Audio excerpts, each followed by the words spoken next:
วันหยุดยาวใช่ไหมใช่ แล้วไม่ไปเที่ยวเหรอไม่ ทำไมถึงไม่ไป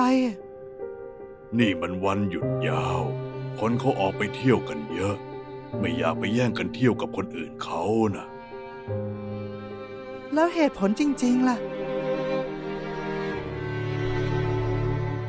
ตังค์ไม่เหลือแล้ว